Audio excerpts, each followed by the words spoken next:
Hey, what's up everyone? I hope you're all having a wonderful day or night, but for now, let's get into the video. As much as I want to be one, I'm not a girl's girl. And I hope that I can become a girl's girl someday, but right now, I would be lying if I said I'm a girl's girl and I support other women and I feel so much joy and happiness for other women when I see them succeeding. Unfortunately, I don't. Unfortunately, I have the patriarchy so ingrained within me that I feel such a strong sense of envy and jealousy. Like when I see I don't know, like when I see a pretty girl post on Instagram who maybe I knew or I went to school with, I have to be the prettiest. You know what I mean? You don't know what I mean probably because this is insane. I hope you don't know what I mean. And I would love to grow out of this. I'm 25. Maybe this is something I grow out of with age.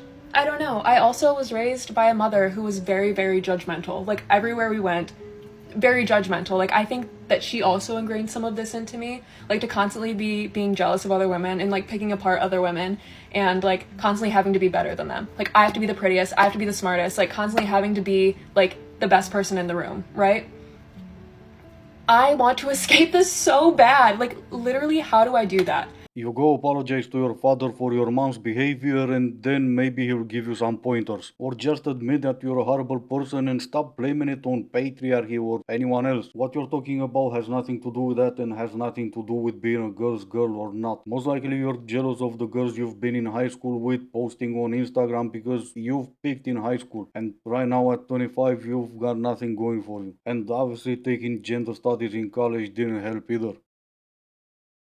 I think this is why there's a male loneliness epidemic. Like, I'm serious. I need to look more into the research, but there's a lot out there around men just being lonely and how this is rising in recent times. Now, I think the reason that a lot of my content recently about dating and relationships has kind of popped off on TikTok is because at the end of the day, human beings are wired to crave love and connection. So my podcast, Everyday Endorphins, is focused on finding things in life that bring you joy and happiness and well-being. But our relationships are actually fundamental to our mental health and to our overall well-being and life satisfaction. So it's no wonder that anything related to relationships, dating, etc., is incredibly relevant when it comes to happiness. It's just funny because this is not a dating podcast. I don't have a dating platform, but clearly there's a discourse about this and men are struggling per this comment. Women are struggling. Everyone is struggling here. And it's I don't know. So you started talking about dating in previous videos as well, and your answer is, I don't know. Well, fair enough. And also in your defense, you're exactly like the 99% of the dating coaches on TikTok. Let's listen to what you've said. There's a male loneliness epidemic. I mean, sure if you say so, but wouldn't that mean that there is also a female loneliness epidemic? At some point in your video, you said men are struggling, women are struggling, and yet we only have a male loneliness. You think that is a problem that will affect us both, and yet there is no article written about women loneliness. Why do you think that is?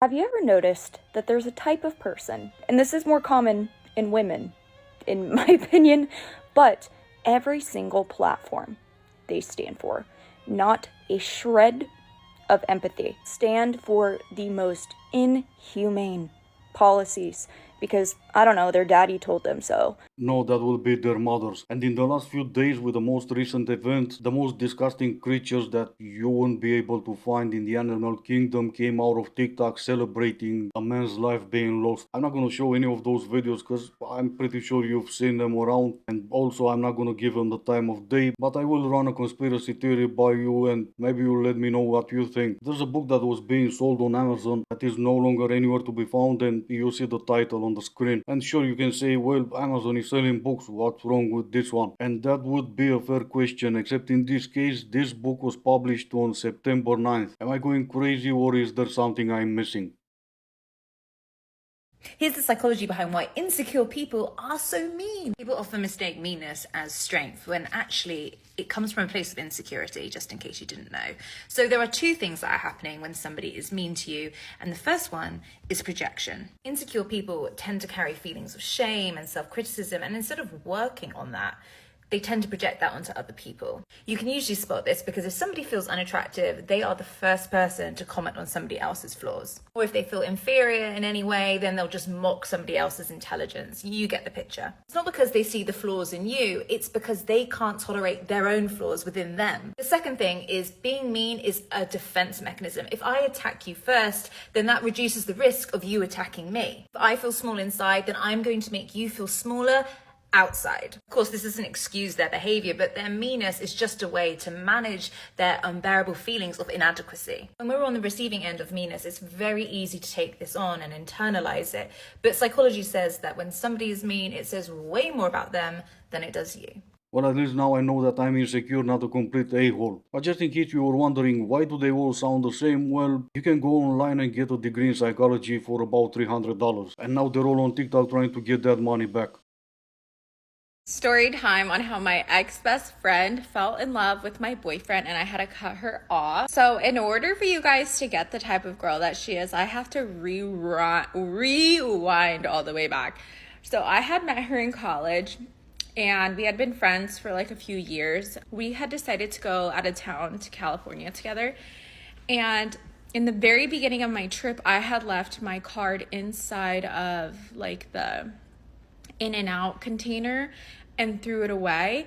So the rest of the trip I was like without cash. I was young at the time. I didn't have cash. I didn't have money. Like I had only one card, my checking account. I didn't have a credit card or anything. Oh my god, that's horrible. I'm sure you have an iPhone and you'll have Apple Pay on your phone. Or it can be possible you have an Android phone and in that case you'll have Google Pay or whatever they use. Story time about how and what type of a girl she is. It's in the title. I don't need to hear about the trip in California when you told us the type she is right at the beginning. She's the type that will steal your boyfriend because that's how much he values your friendship.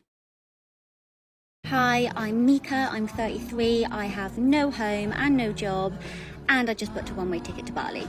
Yep, you heard that correctly. 5 months ago, I quit the industry that I'd been working in for 9 years to protect my mental health and my well-being and try and find something more meaningful for me to do. I definitely don't have it all figured out. I'm navigating this next chapter in my life with a lot of fear, a lot of uncertainty.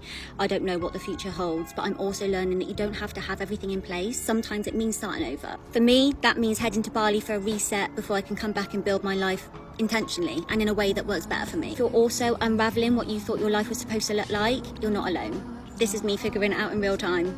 Well, you best figure that out before your bank account goes dry, if you still have any savings, that is. But considering the industry that you've been in for 9 years that you've just left, I'm pretty sure you'll have no problem finding some cash to pay for food and a place to stay. Anyone here ever saw a man going on social media bragging about how much of a loser they are? Cause I haven't. I've seen a few losers trying to pretend they are not, but not the other way around.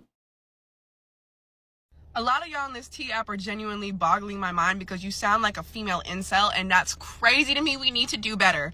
I'm gonna break it down for the people that don't understand. This is the tiers of dating. First is talking. That's such a cute word that we put it on. That means dating, okay? Dating doesn't mean you're exclusive. It means you're getting to know people, and you can get to know multiple people. This is the villa, babe.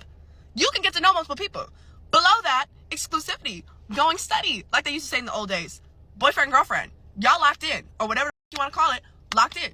Underneath that would then be marriage, okay? You're up in tier 1, babe. And every time I've seen these comments on the T app, it drives me crazy. We were talking.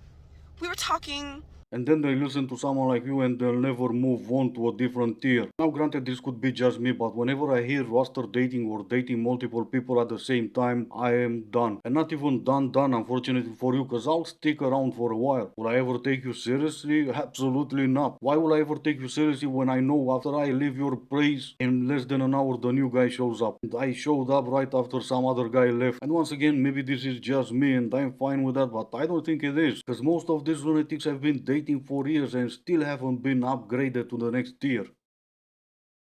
Men are so annoying because tell me why this guy was like, I want to go out with you, let's hang out, please come over, let's do this, let's hang out. And then I didn't give him the time of day for like 5 days because I wasn't interested. And then I was like, you know what, fine. I'll bite. I will bite. I think we should just be friends. How does that work? I don't understand that. Why do I only want men when they want me? But, or wait, no, why do I only want men when they don't want me, but when they want me, I'm like, get the f away from me. Like, I don't want you around me. How does that work? It's really starting to piss me off. I'm sure it's avoidant attachment, but like, I'm not ready to accept that. So we're gonna have to find a different explanation that works for me right now in my current life, in my current state of mind.